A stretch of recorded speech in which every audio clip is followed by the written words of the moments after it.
ఈ సభకు నమస్కారములు. నా పేరు వై చెన్నకేశ్వర రెడ్డి. మా యొక్క విలేజ్ టీ సుంకేసుల ఎర్రగుంట్ల మండలం ఉమ్మడి అసెంబ్లీ కమలాపురంలో ఉండేది ఒకప్పుడు. అదేవిధంగా నేను ఒక సామాజిక కార్యకర్తను. అదేవిధంగా హైదరాబాద్లో నివాసం ఉంటాను నేను. ఇలాంటి మీటింగ్లకు మేము వస్తూ ఉంటాం. ఇది ఒక audit life science private limited అనేటువంటి సంస్థ.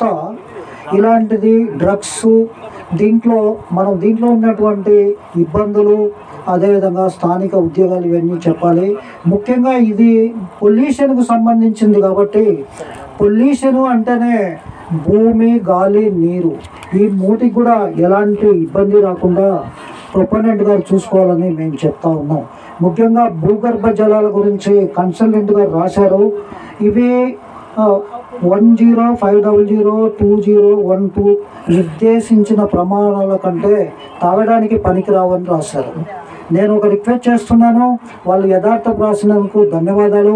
అదేవిధంగా ఈ చుట్టుపక్కల ప్రాంతంలో ఈ భూగర్భ జలాలు నీళ్లు తాగకుండా తాగితే ఇబ్బందులు వస్తాయనేటువంటి అంశాన్ని వీళ్ళు ఎగ్జిక్యూటివ్ సమ్మర్లో చూపించారు. కాబట్టి మీరు ఆర్వో ప్లాంట్ పెట్టి విలేజ్ వాళ్ళందరికీ కూడా నీళ్ళు ఇవ్వాలని చెప్పి నేను ఈ కంపెనీ కోరుతూ ఉన్నాను.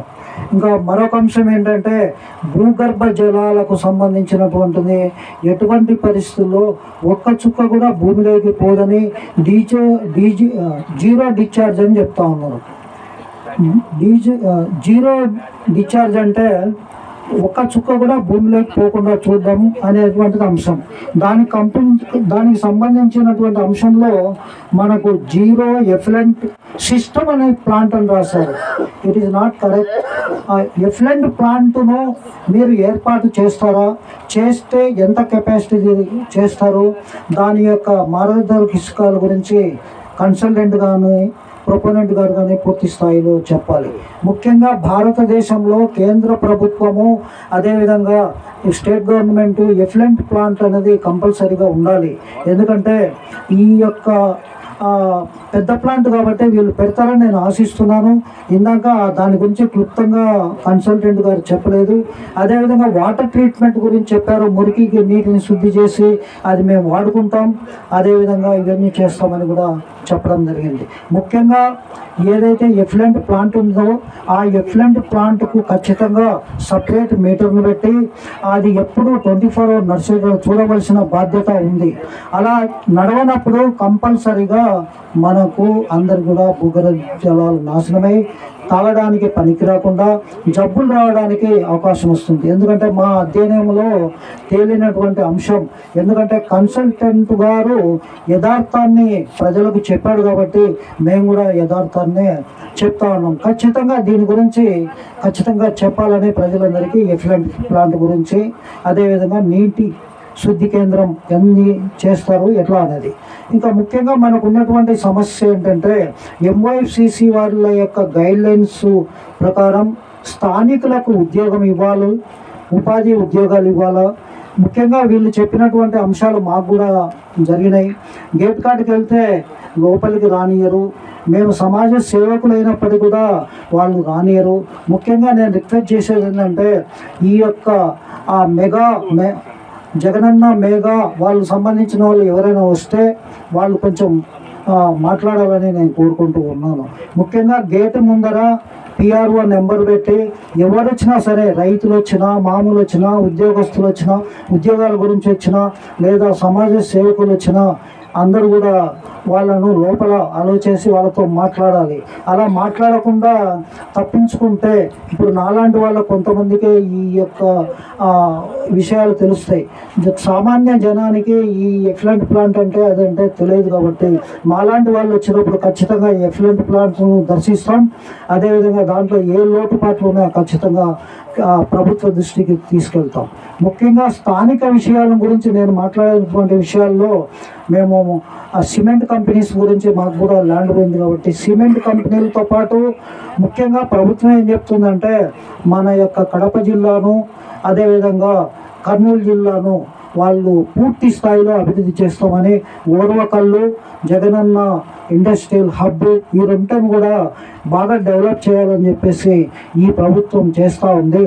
కాబట్టి ఈ యొక్క విషయాన్ని కూడా మనం గుర్తుపెట్టుకోవాలి. తరలిస్తారా, తరలించరా, కక్ష సాధిస్తారా అనే విషయాన్ని మనం పక్కన పెడితే ప్రభుత్వ పాలసీ ప్రకారం ఆ విధంగా నడుచుకుంటారని నేను కోరుకుంటూ, మనకు ఉండేటువంటి విషయాల్లో సిఎస్ఆర్ ఫండ్ ఉంటుంది. ఎఫెక్టెడ్ 10 కిలోమీటర్స్ అంటే లోపలనే వస్తుంది.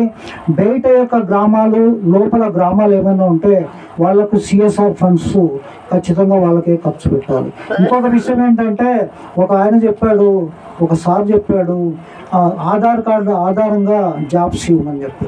నేను రిక్వెస్ట్ చేస్తున్నాను, 10th ఇంటర్మీడియట్ చదివిన వాళ్ళకు ఖచ్చితంగా సెక్యూరిటీ గార్డులలో కూడా స్థానికులకు ఇవ్వండి. మీరు కాంట్రాక్ట్ ఇవ్వద్దని చెప్పి నేను ఈ కంపెనీని కోరుతా ఉన్నాను. అన్ని కంపెనీల్లో కూడా మేము కోరుతాం, ప్రెస్ మీట్ పెట్టి చెప్తాం. ముఖ్యంగా సెక్యూరిటీ గార్డులకు వాళ్ళకు డబ్బులు ఇస్తే మీరు కమిషన్స్ కాంట్రాక్టులు తీసుకుని రైతులకు ఉద్యోగాలు లేకుండా వాళ్ళ పొట్ట కొడుతున్నారు. నేను అన్ని కంపెనీల్లో కూడా అదే విషయం చెప్తా ఉన్నాను. కాబట్టి ఈ కంపెనీ యజమాన్యాన్ని కూడా మీరు 10th ఇంటర్మీడియట్ చదివిన వాళ్ళని ట్రైనింగ్ ఇవ్వండి, సెక్యూరిటీ గార్డుగా నియమించుకోండి, నియమ నిబంధనలు పాటించండి. ఎందుకంటే జాబ్స్ లేవని చెప్తారు మీరు. జాబ్స్ ఫార్మాలో ఏముంటాయి, ఫార్మా చదివినటువంటి వాళ్ళకు, కెమికల్ ఇంజనీరింగ్ చేసిన వాళ్ళకు ఐటీఐలో కొన్ని పోస్టులు ఉంటాయి. కాబట్టి అలా కాకుండా మీరు ట్రైనింగ్ ఇచ్చి ఆ విధంగా పెట్టుకోవాలని నేను కోరుకుంటున్నాను. అదేవిధంగా తోటమాలి పనిచేయడానికి కూడా స్థానికులను పెట్టుకోవాలి. బీపీఎల్ కుటుంబాలకు ఖచ్చితంగా ఉద్యోగ అవకాశాలు అయితే ఖచ్చితంగా కల్పించవలసిన బాధ్యత ఉంది. ఎందుకంటే పరిశ్రమ వచ్చిందంటే ఉద్యోగాలు వస్తాయని చాలామంది ఆశపడతారు. కాబట్టి ఖచ్చితంగా మీరు ఎవరైతే బీదవారు ఉంటారో ఐడెంటిఫై చేసి వాళ్ళకు మనకు బీపీఎల్ కుటుంబాల వాళ్ళకు ఖచ్చితంగా ఒక్కొక్కరికి ఒక ఉద్యోగం అంటే పర్మనెంట్ కానీ టెంపరరీ కానీ ఏదైనా సరే స్థానికులకు ఉపాధి అనేది చాలా ఇంపార్టెంట్.